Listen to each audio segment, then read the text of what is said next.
Hey guys, welcome back to the channel. I guess at this point, haven't been making a whole lot of videos, as you can probably tell. But I did go ahead and try to make one quite a while ago. This is about the time I changed the name of the channel to Paint Patina from Northern Classics. Basically, I'm going to do my best to get this thing all spoofed up and whatever else, and I'll post it online here as soon as I can. Don't ask me when I took this video. I don't remember if I said so in the tape somewhere, but either way, it's got to go out, and lots has happened since this video, so a lot of the updates are actually fairly far behind in this last one. But I'll post it, and hopefully you guys enjoy it. It's just giving a quick run around of what's going on with the uni. And I do believe I'll be getting back into it here shortly. I hope so. Probably going to repeat myself, but I'm back into school right now. I'm going in for a civil engineering tech diploma, I believe. Should be done here in a couple months. So I'm hoping that with my winters off here in the future, I'd be able to continue my YouTube channel and hopefully get some flow going and get some more subscribers, and hopefully pump out some interesting content for you guys. The reason I changed the name of the channel from Northern Classics to Paint Patina is because my little brother built a 1967, 68. I'd have to check with him. Anyway, it's a Mercury M100 that he basically chassis swapped to a 98 second gen Cummins, I believe, chassis. And he didn't paint it at all. It's exactly as my grandpa had it way back when. It's my grandpa's old truck. The thing is not pretty, but it is very cool. So the idea is that him and I are going to start sharing this channel and start posting some quality content, hopefully. Hopefully you enjoy the video. I'll give you guys a quick update on what else is going on here at the end of the video if I missed anything. And hoping to see you guys back on the channel, and hopefully I can get a little bit more active and we'll get this thing into full swing. Hey guys, welcome back. Like I said, we're going to go over my 1963 F250 Unibody today. I know it's been probably about a year since I actually posted about it, but there's some good reasons for that. Probably June-ish, July last year, I had a guy called Black Bear Sandblasting come out of Carberry, Manitoba. He actually came right to the farm here and blasted the truck up on stands. I think that may have been the last video I actually posted of it, but I'm not 100% certain at this moment. But since then, I've been laying paint, laying primer, getting everything right, and doing it for the last time. You got to make sure everything is, I'm extremely meticulous to a degree, so that everything goes together properly and I'm not going to have issues with it 10 miles down the road. I have had the truck out for a shakedown. That was when it was the baby blue there, the original blue. So I'm fairly confident this will be the last time it's getting torn apart, but we will see. I have made some changes. I decided on a color, as you can see. It's a dark metallic pearl, I think is what it is. It's actually a Toyota color. It's a two-stage PPG Omni color. So far it looks really good. Don't get me wrong, I'm not a painter though, so there's a couple spots we got to fix yet, but we'll have a quick look at that yet. Just going to go over some of the electronics real quick, go over some of my decisions, what I've got to do yet, what I have done. If you guys see anything that you want to ask questions about, go ahead and comment on my videos, or you can actually find me on Instagram. It's at Northern Classics. I think it's at Northern_Classics. I'll double check that and I'll post it on the video. And you guys can keep up with me on there as well. I actually post more frequently to that than YouTube because it ends up being quite the job to post on YouTube sometimes for me. So the reason I've decided to make a video today is I was sitting on my sitting at the table there eating lunch, and I found myself watching Finnegan's Garage.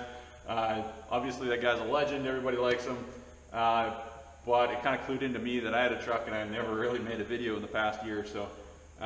Okay, we're gonna have a quick peek at the colored blue. It is like I said, a dark pearl metallic blue from Toyota. I can post the actual swatch later here yet, but for now I'll just leave it at that. I just wanted to show you guys real quick what the door looks like. I understand it's not in the sunlight, so it's going to be kind of hard to see. This is very reactive to the sun. When you get it in the proper lighting, it looks phenomenal. It ended up laying very smooth for me. I shot it with a cheap gun, unfortunately, and I had to play around with the gun, so there's a couple spots where you can see where it wasn't perfect. But I'm very happy with it, actually. We're going to move on into the cab here. Just give me a quick sec, I'll move you. Okay, so as you guys can see, we got our odometer gauges in the actual instruments panel again. You're going to want to ignore the actual color of that. That's not what it's going to be. I laid a color on it so I could put them in and work with the systems again. This guy here is actually going to get covered in vinyl or leather or whatever the seat ends up being. It'll match the seat. But for now, it's just going to stay that steel gray for now. Let's keep it cleanish. Stock, the system that I'm using actually ended up being very simple. The stock key is still there. All the stock switches are going to be back in. The knobs actually are from about 3 years ago, when I was in my machining school again. I made these guys custom just so I could have something a little different for once. They're very simple. They're just aluminum that's been turned down into a cone with a dome in them and some cuts. Very simple, but they look clean. I'm very pumped about that. The column is a 1978 no-tilt F-150 column. I got that out of a wrecker in the local, from a local buddy's place, actually is where it came from. As you can see, if you start looking underneath here, we got a little bit of wiring going on, a little bit more than what's typical of a 63 F250. Here we've got a MS3X box that I put together myself. So it's a Megasquirt 3. It's got full sequential fuel and spark, which I'm kind of excited about. An AFR gauge for it as well. And beside it here, we've got a TCM. It's called a Mega Shift. It's a TPIO GIO board, or I'm not 100% sure if I got that perfect. I think it may be a GPIO board. But again, both of them are assembled by me. They work together over the same CAN bus line that I can plug my laptop into and completely tune it from front to back. I ended up paying for the premium version of Tuner Studio, so I actually have the auto tune features in it and all that. I don't think I'll actually need to go to a dyno.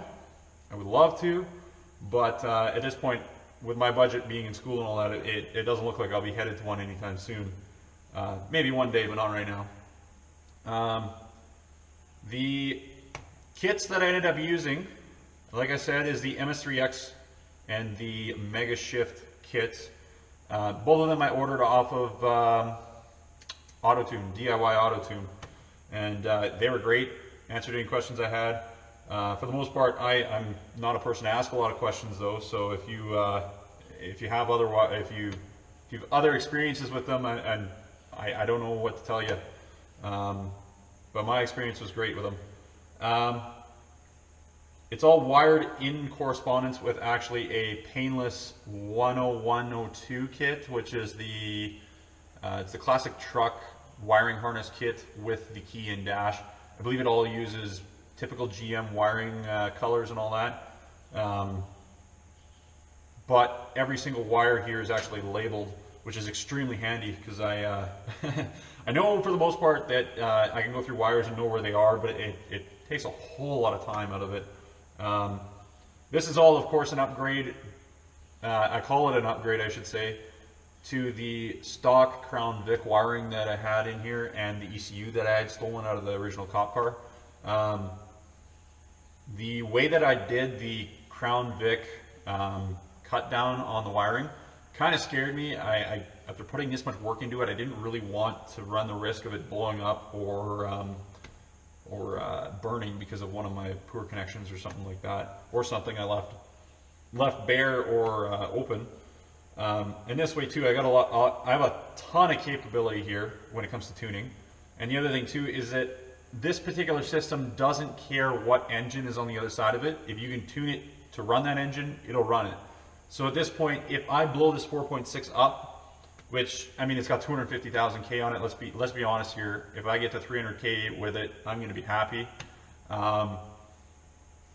I end up blowing that 4.6 up, I can do whatever I want. I can throw a 5.0 in it, I can throw an LS in it. Probably not going to happen, by the way. I'm kind of a Ford purist when it comes to that kind of stuff. But the point is, I can stuff any engine in there, and this thing will run it no problem. I just got to tell it what it's doing, and I got to set some parameters, and away she goes. Otherwise, when it comes down to it, the interior is painted. The ideology I had behind painting the interior first is so I could put the door seals and some of the other rubber in, so that when I close my panels, or close my doors, close my panels, close my hood, everything lines up the way it's supposed to. This way I can actually throw some Bondo on it, block it all out nice and straight, try and fix some of these poor body lines because, panel gaps, sorry. The OEM Ford panel gaps were garbage back in the day. And you can see that if you look through some of the other guys' trucks and all that. I'm just looking to get mine closer. When you look at it in the future, hopefully it'll be close, but I can't promise it'll be perfect either. All right, we're gonna have a quick look at the engine here. Painless wiring kit came right up to the alternator, so that was super easy. There is an exciter wire. I believe it comes from the painless kit, but there's something to do with the Megasquirt in there as well. If you do end up wiring one of these guys, just make sure you do lots of research. I believe this alternator is equivalent to either a 3G or a 4G, but they are specific to the 4.6 liters, 2 valves at least. So do a little bit of digging before you get into that guy there. Otherwise, we've got a manual throttle body as opposed to the drive-by wire that was on it before. This guy came off of like an 08-ish Lincoln Town Car, I believe is what it was. I got it at the scrap pile, or at the scrappers. It was pretty cheap. I think he pretty much gave it to me, so worked out okay. I flipped the guy around so that it was facing the other way. Had to delete the pressure sending units, whatever this ended up being here. I believe it was a pressure sensor, because the original Fords regulated the pressure by changing the speed of the fuel pumps in the tanks. We're now running a external regulator that is a I don't remember the brand actually, not gonna lie.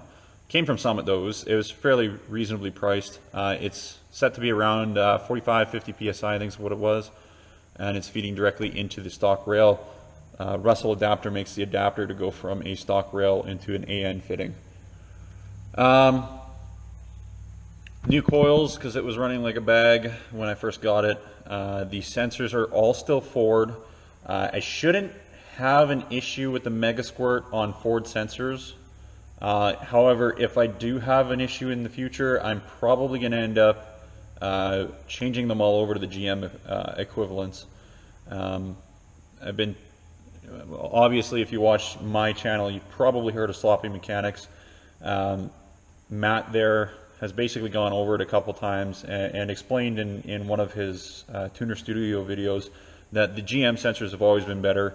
And I mean, I completely believe him. Like, some of the Ford sensors that I've seen are trash. So obviously throttle body position sensor, the coolant temp sensor, oil pressure sender, and all that other stuff there. It's probably all going to get changed out eventually, but for now I'm going to try and run it on the Ford sensors. If I have issues, obviously it'll be changed. But wiring was very straightforward. Because it is sequential, you have to pay attention to which one's which. Obviously you would have to pay attention to which bank is which if you weren't doing sequential. But very straightforward. Don't be scared of it. It's very easy to do. These are all stock connectors from the original engine. I just nipped them off 3 inches long so I could get them into the harness. They're all on a common power wire. and the trigger wire is the ground. We've got the brake sensor wire, or the brake switch wires here. They've got to get plugged in. That'll be when I do the actual brake lines for sure though. There's a couple holes I have to plug up yet too. These guys are from the original connectors that I was going to use from Ford on that Crown Vic ECU. I decided against that, so I got a couple of holes to plug now. Again, if you guys have any questions about this kind of stuff, just ring me a comment there and we'll have a quick discussion on what you need to look up or what you need to do. That guy there is supposed to be the intake, I believe it was temp sensor. Ford, however, has these goofy looking sensors. They are actually temp sensors as well as, I believe, MAF sensors. So there's about 6 to 8 wires that come out of there. All you have to do is go through the wiring schematics, and you can actually figure out which of these 3 wires you need to connect up to get the temperature out of this sensor alone. This guy's here just because obviously my cold air intake is going to be coming out of this side, and I'll just shove it in the tube like it used to be. So it should be plenty fine. I got a couple other little ports in here that I need to plug up, and I also need to make custom PCV lines because I moved the throttle body to the opposing side. So that is basically where the engine is at currently. It's pretty near ready to run. I have a couple of transmission cooler lines and power steering fluid lines, and obviously some vacuum leaks that I need to take care of. But it's pretty near ready to run on that Mega Squirt setup. The underside, we've got a 20-gallon fuel tank for a 1970 Mustang.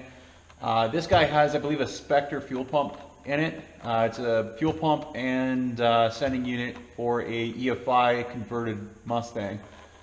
I got it on Rock Auto for like 120 bucks shipped or something like that, and that's Canadian too. As you can see, our wires are running back here as well for our tail lights and whatnot. It is dark down here because the hood is up there. We've got stock Crown Victoria rear springs. These are the P71 springs, so they are a little bit heavier. But they're mounted onto a custom-made cup, top and bottom. The top side has retainers, but I've yet to build the retainers for the bottom side.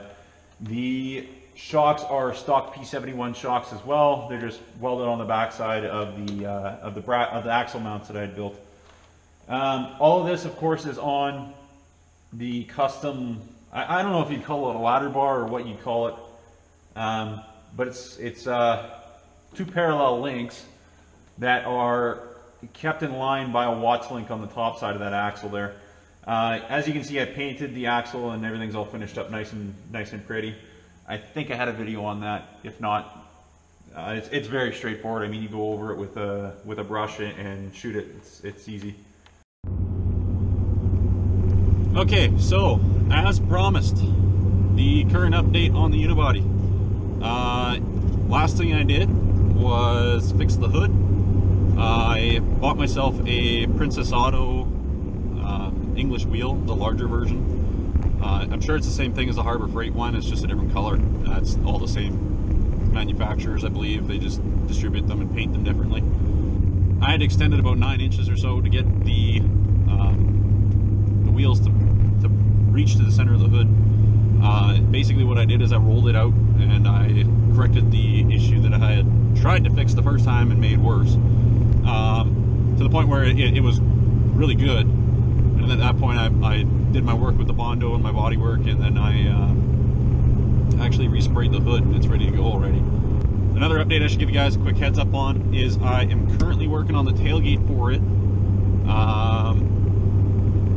Basically the way I've got it right now is I've got a 1-inch square tubing frame built for it.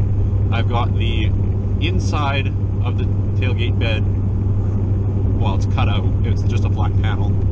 I got a bead roller for Christmas, so I'm going to do a little bit of bead rolling in there and keep it rigid. And the other thing that I am planning on doing is that exact same English wheel I had mentioned earlier. I plan on rubber band on the large wheel, and I'm going to try and roll myself a contoured bed skin that will, you see them online every now and then. It's the one that's the full length of the bed, sorry, full width, and it's all contoured perfectly, and it looks great. Gonna give it a whack with the English wheel and see how far I can get. I'm assuming it'll go fairly well, actually. I just have to take my time, and I'll take a video of that when I do it. I haven't actually done it yet, so I'm gonna video that. I think that's all I got for you. Alright, so thanks for the watch, guys. Again, like, subscribe, do your best to kick me up in these algorithms here. It's appreciated. Hopefully I'll find a GoPro mount for the inside of my truck if I start doing content like this quite often. I'm assuming that it's shaking around quite a bit. It's just kind of sitting on one of those plastic plates that the GoPros come with. But yeah, I'll try and keep you guys updated.